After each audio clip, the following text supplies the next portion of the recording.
Ayun yung kulay pink. Nakikita mo na yung kulay pink sa likod ni Joshua Garcia sa Jollibee. Talagang masasabi ko na nagbubunga talaga yung sipag at tiyaga, lalo na sa pagnenegosyo. So, eto na nga mga Hobby Bees. Today, sobrang excited namin ni Hubby David kasi for the very first time, nagkaroon kami ng billboard sa EDSA. And for the very first time, pupuntahan namin today para makita namin in person, di ba? Sobrang nakaka-excite. And ito yung pangarap namin natin, Hubby David, na magkaroon ng billboard, and finally nagkatotoo na ngayon. So puntahan natin para makita natin in person kung ano talaga yung itsura. So we're on our way na papunta ng EDSA sa may Guadalupe Nuevo, Makati City, yung location ng billboard namin. Excited ka na? I'm so excited. Ako din. And marami natutuwa sa billboard namin kasi kasama namin si Ate Rose at Lindy. And talaga pong deliberately sinama namin si Ate Rose tsaka si Lindy. Kasi alam nyo guys, nung nag-start pa lang kami ng business namin, sila yung kasama namin. Lalo na si Ate Rose. Oo, silang dalawa. Actually, lalo na si Ate Rose.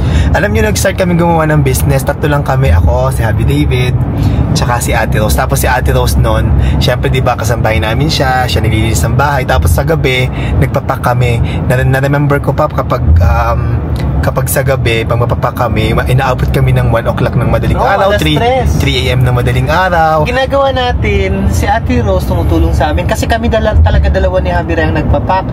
Kasi hindi namin in-expect nung pag-launch namin ng business, ang dami palang o-order. So ganun, so hindi namin kaya na kami ng dalawa ni Hubby Ray, tinutulungan kami ni Ate Rose. Kaso naaawa kami kay Ate Rose kasi so mga alas 11, alas 12 pinapatulog na namin si Ate Rose. Kami na lang ni Hubby Ray nagpapatuloy mag-pack. Maabot kami ng alas 3 ng madaling araw. Oo, tsaka alam niyo, maganda din yung na-experience namin kung paano talaga gawin yung business kasi nakatulong ng malaki yun sa amin para mag-strategize kung ano dapat gawin, tsaka na-identify namin kung ano yung mga kailangan namin, ano pa yung mga kailangan namin sa business. And nung nakita namin na teka lang, parang hindi na namin kaya, tinanong namin si Ate Rose kung meron siyang kakilala na pwedeng kunin para dun sa business. And dun yung storya kung paano napapunta sa amin si Lindy. Kasi syempre si Ate Rose, nag-work siya sa amin as kasambahay. So nung nagpapak na, parang wala na siyang nagagawang trabaho sa bahay. Kaya kailangan talaga namin kumuha ng someone na yung assignment niya talaga is yung sa business talaga or sa Hubby Bee. Kaya nandyan si Lindy.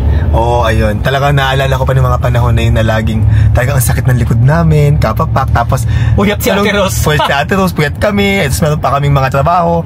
Tapos alam niyo yung feeling, pero alam mo kahit na gano'n, masaya kami noong mga panahon na yun kasi iba yung feeling kapag ikaw yung gumagawa doon sa business mo.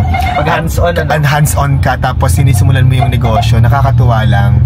So yung ginagawa namin nun, talagang kanya-kanya kami ng trabaho. Ako nagpiprint ako, naglalagay ng code ng mga orders, ganyan. Tapos nag-sticker kami, si Hubby David nagpapak, tapos nagugupit ng mga bubble wrap. Alam mo yun, ganun yung ginagawa namin. And nakakatuwa lang na nagsimula kami, tapos kung nasan kami ngayon is talagang masasabi ko na nagbubunga talaga yung sipag at tiyaga, lalo na sa pagnenegosyo. Kaya nakakatuwa lang at hindi talaga namin in-expect na darating kami sa point na to, nagkaroon na kami ng sariling billboard. At importante na kasama namin si Ate Rose at si Lindy kasi kasama sila sa milestone namin kung paano kami nag-start.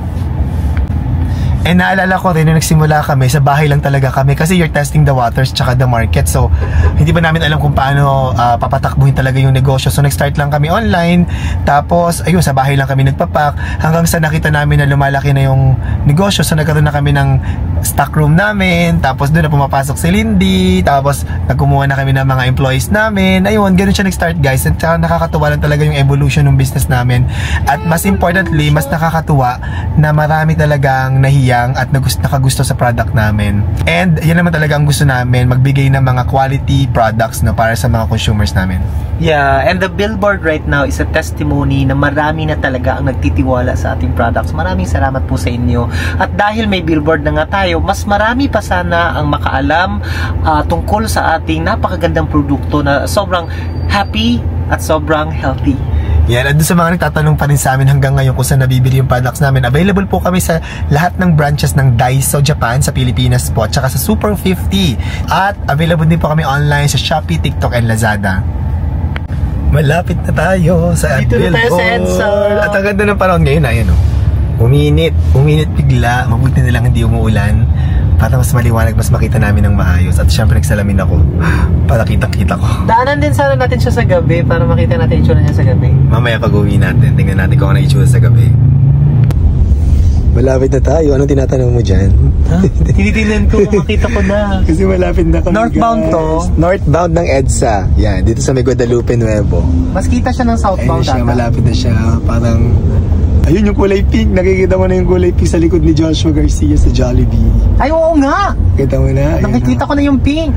Ayun. Ayun, nakikita ko na. Tingnan natin.